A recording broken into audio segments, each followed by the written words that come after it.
오늘 제목 한번 같이 큰 소리를 읽겠습니다. 제목 보시고 시작. 안디옥 교회처럼 선교하는 교회가 되어야 합니다. 이 선교란 말과 전도란 말은 넓은 의미로는 같은 뜻이에요. 그러나 조금 구분을 한다고 하면은 전도는 같은 언어를 사용하는 동족에게 복음을 전하는 이것을 일컬어서 전도라 그렇게 이제 우리가 표현을 하고, 또 선교라고 하는 말은 언어가 다르고 문화가 다른 타민족에게 구원의 복음을 전하는 이것을 일컬어서 선교라 그렇게 이제 말을 하는 것입니다. 교회는 이 두 가지 사실을 동시에 다 열심히 감당해 가야 합니다. 왜냐하면 사도행전 1장 8절 말씀을 보면은 주께서 그렇게 명령하셨기 때문이에요. 1장 8절 말씀 우리가 다 아는 말씀인데 한번 같이 큰 소리로 읽겠습니다. 오직 성령이 너희에게 임하시면 너희가 권능을 받고 예루살렘과 온 유대와 사마리아와 땅끝까지 이르러 내 증인이 되리라 하시니라. 이 1장 8절의 말씀을 조금 분리해서 구분해서 이렇게 이제 세분화해서 살펴본다고 하면은, 여기 예루살렘과 이 예루살렘 지역은 대체로 유대인들이 머무는 지역입니다. 그래서 이 예루살렘의 복음을 전하는 것은 전도라. 왜? 같은 동족에게 구원의 복음을 전하는 것이니까 그렇게 이제 말할 수가 있겠고, 유대와 사마리아 땅끝까지는 주로 이방인들이 살고 있는 그런 이제 지역이기 때문에, 물론 유대 지역은 사마리아 지역 이런 곳은 이방인과 유대인이 동시에 섞여 살고 있는 그런 곳이죠. 이방인들에게 복음을 전한다는 의미에서 선교라 그렇게 이제 말을 할 수가 있는 것입니다. 사도행전 교회를 보면은 이 사도행전 교회가 이 두 가지 사역을 동시에 잘 감당해야 되는데, 예루살렘 지역에는 구원의 복음을 열심히 전해서 많은 사람들이 믿고 주께로 돌아왔습니다. 여러분이 사도행전 6장까지를 읽어보면은 그 예루살렘 안에 있는 약 한 2만여 명의 사람들이 하나님의 교회로 돌아온, 구원의 자리로 돌아온 이런 놀라운 역사를 이제 우리가 보게 되어집니다. 그러면 이제 다음 지역인 유대와 사마리아 그리고 땅끝 이방민족에게 복음을 전해야 되는 것이 사도행전 1장 8절의 명령인데, 이 예루살렘 교회가 이 일을 하지 아니하고 예루살렘 안에만 안주해 있는 그런 모습을 볼 수 있어요. 그래서 하나님이 예루살렘 교회에 큰 핍박을 일으키십니다. 스데반 사건으로 인해서 핍박이 일어나는데, 사도들을 제외하고는 예루살렘 안에 그 예루살렘 교회 성도들이 머물 수가 없어서 두루 흩어지는 거예요. 그래서 두루 흩어진 이 사람들이 이제 다니면서 이방민족에게 구원의 복음을 전하는, 선교하는 이와 같은 이제 모습을 우리가 보게 되어지는 것입니다. 바로 이 안디옥 교회도 흩어진 사람들이 이 헬라말을 사용하는 이방인들에게 주 예수를 전파해서 이제 세운 교회가 바로 안디옥 교회라 그렇게 이제 말할 수가 있는 것입니다. 사도 바울이 전도하는 일과 선교하는 일을 일컬어서 교회가 하나님께로부터 받은 사명이라, 또 우리 성도 개인이 해야 될, 감당해야 될 주께로부터 받은 사명이라 그런 표현을 말씀하셨어요. 사도행전 20장 24절을 보면은 이렇게 이제 기록되어 있습니다. 내가 달려갈 길과 주 예수께 받은 사명, 곧 하나님의 은혜의 복음을 증언하는 일을 마치려 하면은 나의 생명조차 조금도 귀한 것으로 여기지 아니하노라. 그런 고백을 합니다. 그리고 고린도전서 9장 16절 17절 한번 읽어봅니다. 시작. 내가 복음을 전할지라도 자랑할 것이 없으면 내가 부득불할 일임이라. 만일 복음을 전하지 아니하면 내게 화가 있을 것이로다. 17절. 내가 내 자의로 이것을 행하면 상을 얻으려니와 자의로 아니한다 할지라도 나는 사명을 맡았노라. 바울이 여기서 고백하고 있는 이 사명, 이것은 구원의 복음을 전하는 그 일인데, 이것은 감당해도 되고 안 해도 되는 것이 아니고 감당치 않으면 안 되는, 어떤 상황 속에 있든지 이 이제 사명은 감당해야만 하는 일이다. 바울은 이렇게 고백합니다.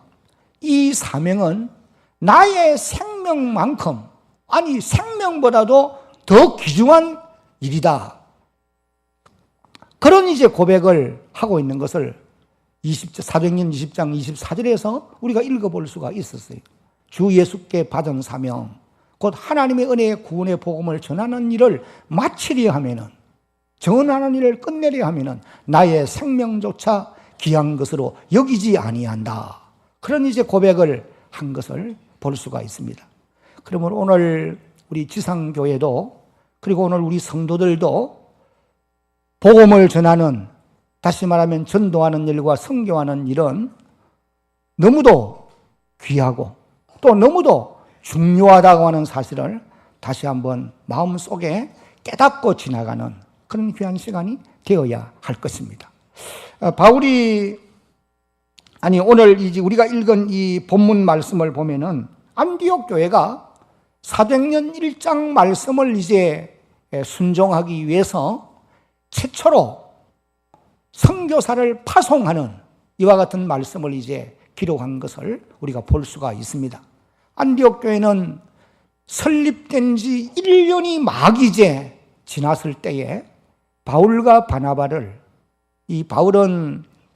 바나바는 그 안디옥 교회의 담임 목사님과 같은 그런 사역을 감당하는 분이었음을 우리가 알 수가 있습니다. 근데 이 바나바와 사울을 최초로 이제 선교사로 파송을 했던 그런 교회였죠. 그런 의미에서 이 안디옥 교회는 지상 모든 교회가 본받아 가야만 할 그런 모범된 교회라고 말할 수가 있는 것입니다.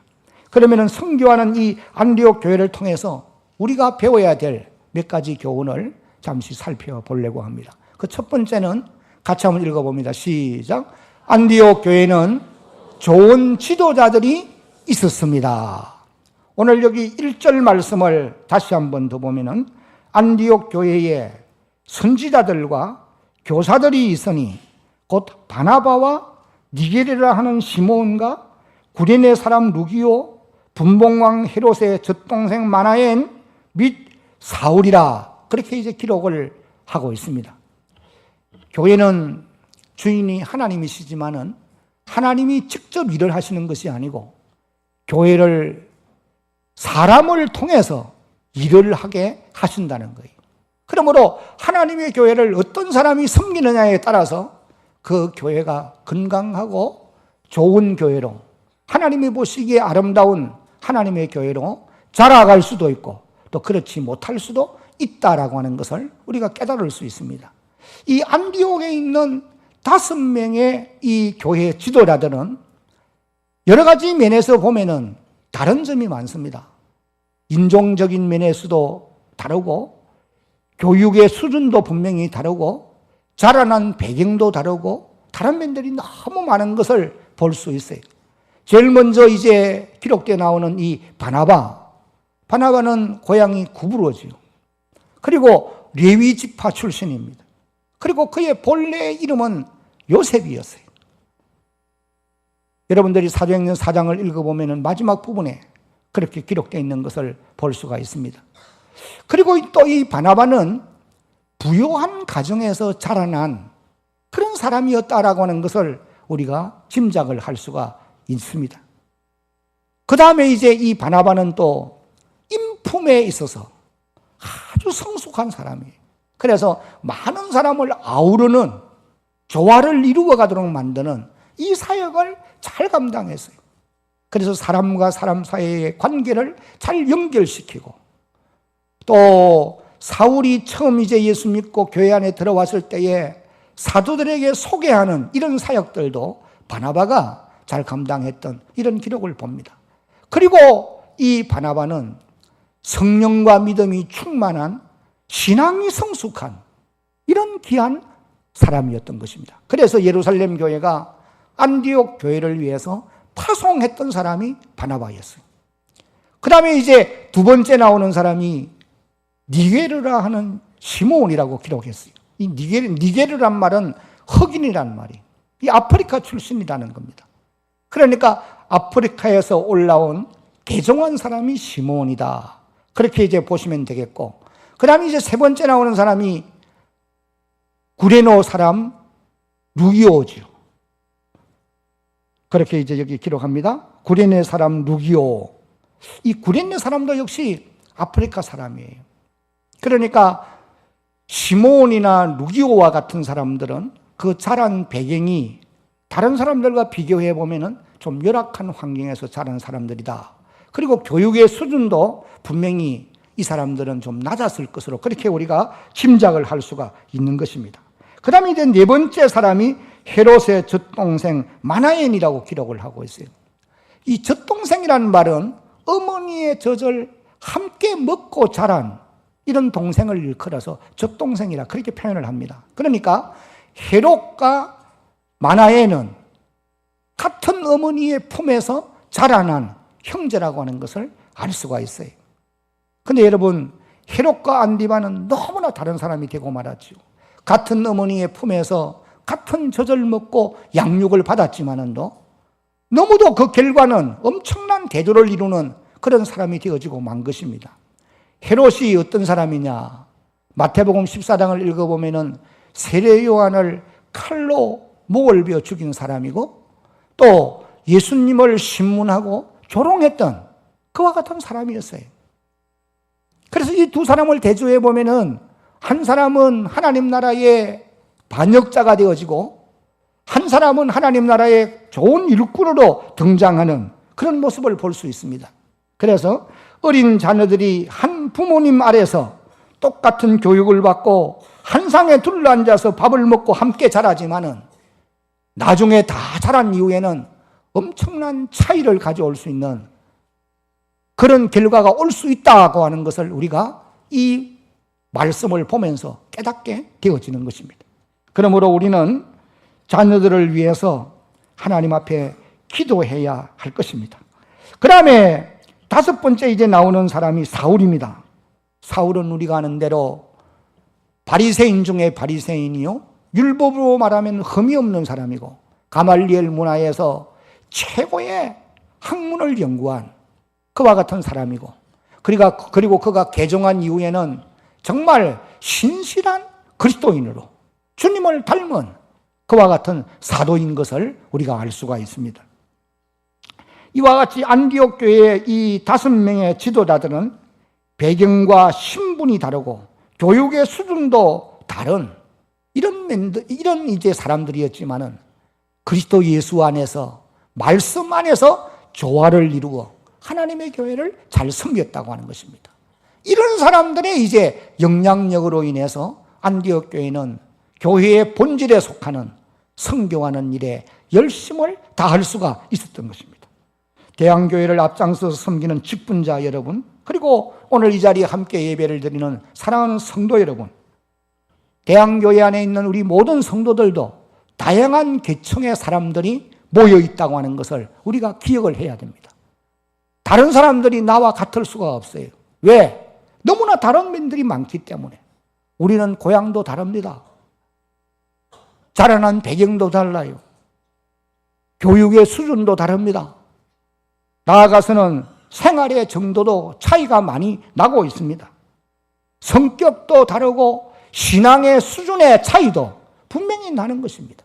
그래서 우리는 하나님의 교회를 함께 섬겨가면서 모든 사람이 나와 같을 수는 없다라고 하는 것을 인정하고 가야 돼요. 한번 따라합시다. 모든 사람이 나와 같을 수 없습니다. 다 다르다는 거예요. 그러나 우리가 꼭 기억해야 되는 것은 안디옥 교회의 앞선 지도자들이 여러 가지 다른 면들이 많지만은 조화를 이루어서 말씀 안에서 그리스도 안에서 하나님의 교회의 유익을 위하고 하나님의 교회의 본질에 힘쓰는 이런 모습을 우리가 본받아서 우리도 그리스도 안에서 믿음 안에서 말씀 안에서 조화를 이루어 하나님의 교회를 섬겨가야 할 것입니다. 그렇게 할 때에 하나님의 손이, 주의 손이 여기에 함께하게 되어 있고, 다시 말하면 하나님의 능력이 거기에 나타나게 되어 있고, 나아가서는 구원받는 사람들을 주님이 더하여 주시는 이런 놀라운 축복을 누리게 될 줄로 믿으시기를 바랍니다. 교회는 하나님이 주인이시지만 하나님이 직접 일하는 것이 아니고 앞선 일꾼들을 세우시고 그들을 통해서 일을 하게 하신단 말이죠. 그러므로 앞장선 지도자들의 역할이 너무도 중요하다는 사실이에요. 이것을 다시 한번 우리의 마음속에 명심하는 그런 시간이 되어야 할 것입니다. 안디옥 교회가 지상 모든 교회의 모범이 되는 것은 앞선 이 지도자들이 다 하나같이 좋은 일꾼들이었기 때문이다 라고 말할 수가 있습니다. 그 다음에 이제 선교하는 안디옥 교회를 통해서 우리가 배워야 될 두 번째 교훈은 같이 한번 읽어봅니다. 시작. 선교는 하나님의 뜻이요 성령님이 하시는 사역입니다. 한 번 더 큰 소리로 읽겠습니다. 시작. 선교는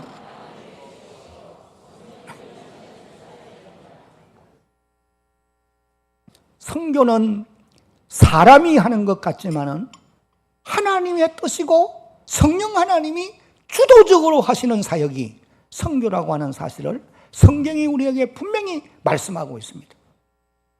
여러분 다 앞을 보십시오. 모든 사람을 향한 하나님의 간절한 소원이 한 가지예요. 그것이 무엇이냐 하면은 모든 사람이 구원을 받고 모든 사람이 진리를 아는 데 이르는 것, 이것이 모든 세상 사람을 향한 하나님의 소원이라고 말씀하고 있어요. 바울은 디모데전서 2장 4절에서 하나님은 모든 사람이 따라합시다. 구원을 받으며 진리를 아는 데 이르기를 원하시느니라. 인간이 에덴 동산에서 죄를 범하고 하나님의 품을 떠난 이후에 하나님의 모든 관심은 사람을 구원하는 데 있어요. 그래서 우리가 아는 대로 창세기 3장 15절에 보면 에덴 동산 안에서 벌써 하나님은 인간 구원 계획을 세우시고 이것을 이제 선포하십니다. 여기 창세기 3장 15절에 나오는데 한번 읽어봅니다. 내가 너로 여자와 원수가 되게 하고 내 후손도 여자의 후손과 원수가 되게 하리니 여자의 후손은 내 머리를 상하게 할 것이요 너는 그의 발꿈치를 상하게 할 것이니라 하시고, 여기 가장 중요한 단어는 여자의 후손이라는 말이에요. 여러분들에게 많이 여러 번 말씀을 드렸어요. 여기서 말하는 이 여자의 후손이 누구냐? 이 한 구절만 가지고는 누가 이 말이 무슨 뜻인지를 알 수가 없습니다. 그러나 이제 신약 시대에 와서 뒤돌아보니까 여기서 말하는 여자의 후손은 이 땅의 메시아로 오신 예수 그리스도를 가리키는 말씀인 것을 우리가 알 수가 있다는 겁니다. 갈라디아 4장 4절에 보면은 사도 바울이 때가 참에 하나님이 그 아들을 한번 따라합니다.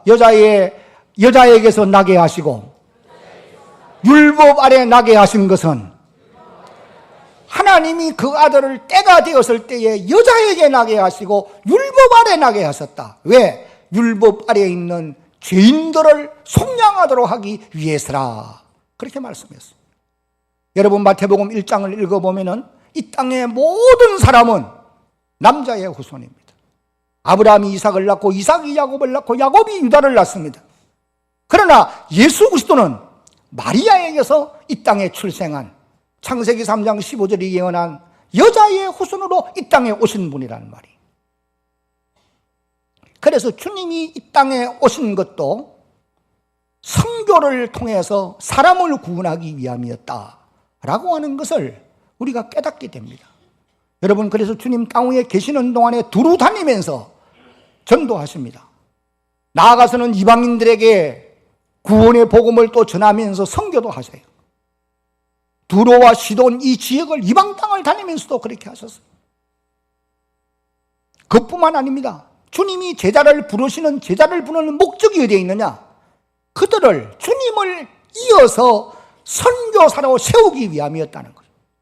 이것이 마태복음 4장 19절에 보니까 내가 너희로 사람 낚는 어부가 되게 하리라. 이것이 이제 주님이 제자들을 부르시는 목적이라고 말씀하고 있어요. 사람 낚는 어부, 선교사로 내가 너희들을 만들기 위해서 내가 너희를 부른다는 것입니다. 그뿐 아니죠. 주님이 구속사역을 완성하는 것도 십자가에 죽으시고 다시 살아나시는 이 구속사역의 완성도 역시 마찬가지입니다. 나아가서는 성천하시기 전에 이 사명을 위임하세요. 오직 성령이 너희에게 임하면 너희가 권능을 받아서 예루살렘부터 땅끝까지 내 증인이 되어야 된다. 여기 증인이라는 말은 마르투스란 말인데 다른 말로 말하면 선교사가 되어야 된다는 거예요. 그리고는 이 땅에 10일 만에 성령님을 보내시는데 그의 영이신 성령이 오신 목적도 가장 중요한 목적은 성령을 받은 사람들로 하여금 구원의 복음을 전하는 선교사로 만들기 위함이었다는 거예요.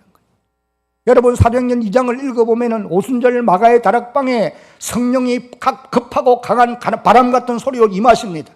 그리고 불의 해같이 갈라지는 것이 눈에 보입니다.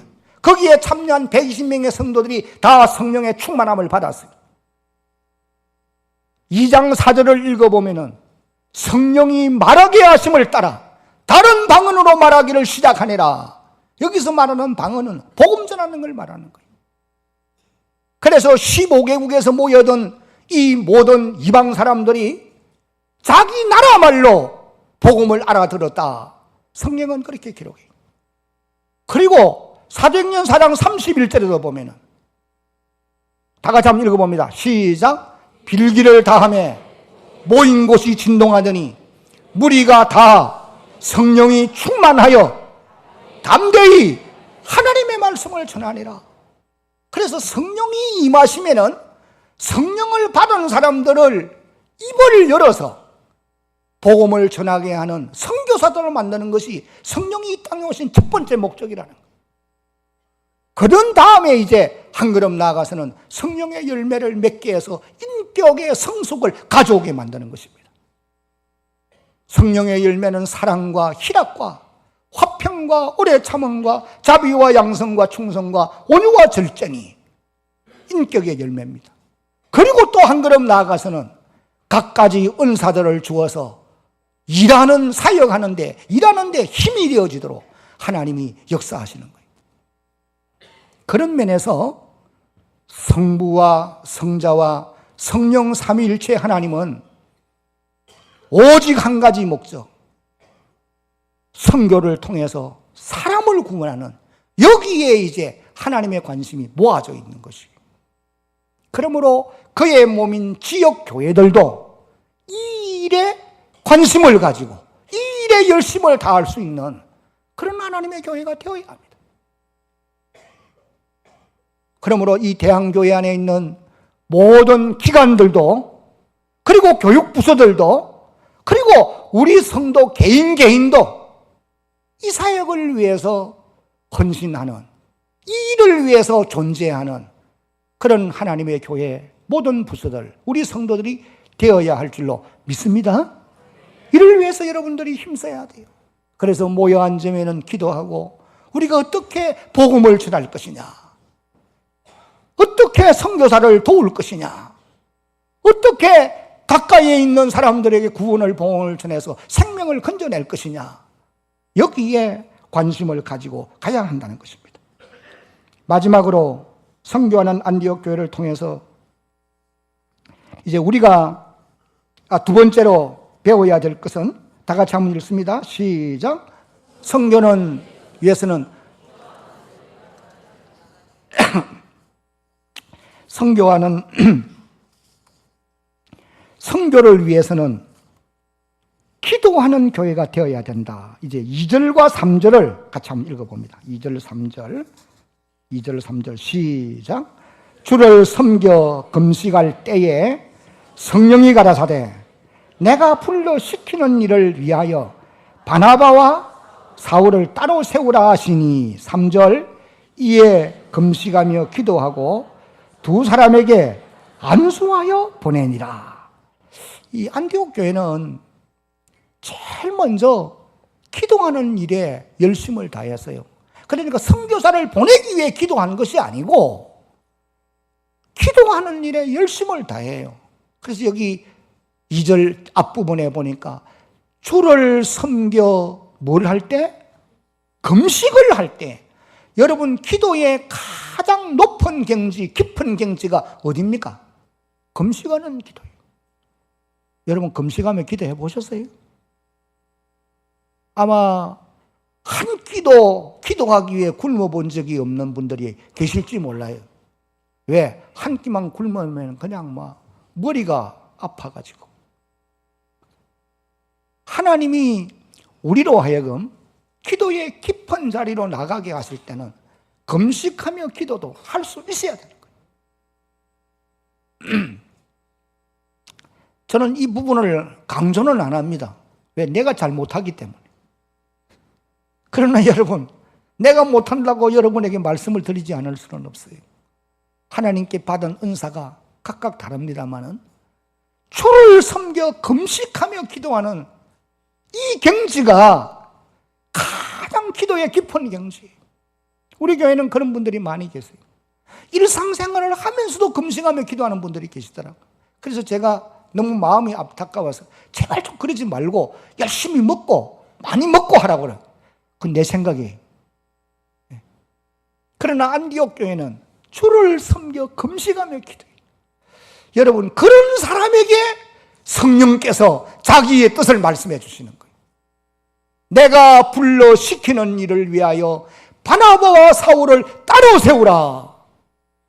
성령이 그렇게 말씀을 하셨어요. 여러분, 오늘 이 시대에도 기도하는 사람을 통해서 하나님이, 성령 하나님이 하나님의 뜻을 깨닫게 해주시고 하나님의 음성을 듣게 해주시는 줄로 믿으시기를 바랍니다. 우리 교회 안에는 정말 열심히 기도하는 분들이 많아요. 여러분, 하나님 앞에 열심히 기도하면서 성령의 세미한 음성을 듣거든 그 들은 말씀을 마음에 간직하고 그 말씀을 순종하며 살아가려고 노력해가고 그것이 하나님의 뜻인 것을 바로 알고 교회를 바르게 섬겨갈 수 있는 그런 주의 백성들이 꼭 되어야 하는 것입니다. 오늘 현실교회가 보십시오. 재정은 마음만 먹으면 뭐든지 할 수 있습니다. 밥 못 먹고 사람이 없잖아요. 우리가 자기를 희생만 하면은 선교사를 보낼 수 있어요. 준비된 사람들이 없느냐? 실력 있는 사람 많습니다. 그러나 가장 큰 문제는 안디옥 교회처럼 주를 섬겨 금식하는 사람들, 주를 섬겨 열심히 기도하는 이런 일에 하나님의 교회가 게으르고 있다는 거예요. 이것이 이제 현실교회가 당면한 가장 큰 문제라 그렇게 지적을 하고 싶어요. 그러므로 오늘 사랑하는 성도 여러분, 우리는 선교를 위해서뿐 아니고 교회가 해야 될 본질 가운데 아주 중요한 일이 주를 섬겨 금식하는 안디옥 교회를 본받아 가는 것인 줄로 믿으시기를 바랍니다. E.M. 바운드라고 하는 사람이 이런 얘기를 했어요. 성령이 쓰시는 사람은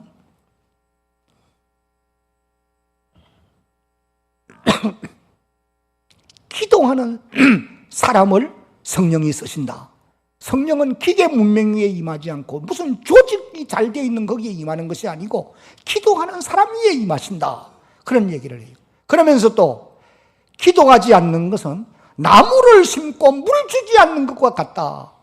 아무리 좋은 나무를 심어도요, 물 주지 않으면 말라 죽습니다. 기도하지 않으면 하나님의 은혜가 위로부터 공급되어지지 않기 때문에 우리의 영성이 메마를 수밖에 없다는 거예요. 여러분, 성령님은 사람을 세워서 사람을 통해서 일하시는 거 우리가 알고 있습니다. 그런데 어떤 사람을 통해서 일하시느냐? 기도하는 사람을 통해서 일하세요.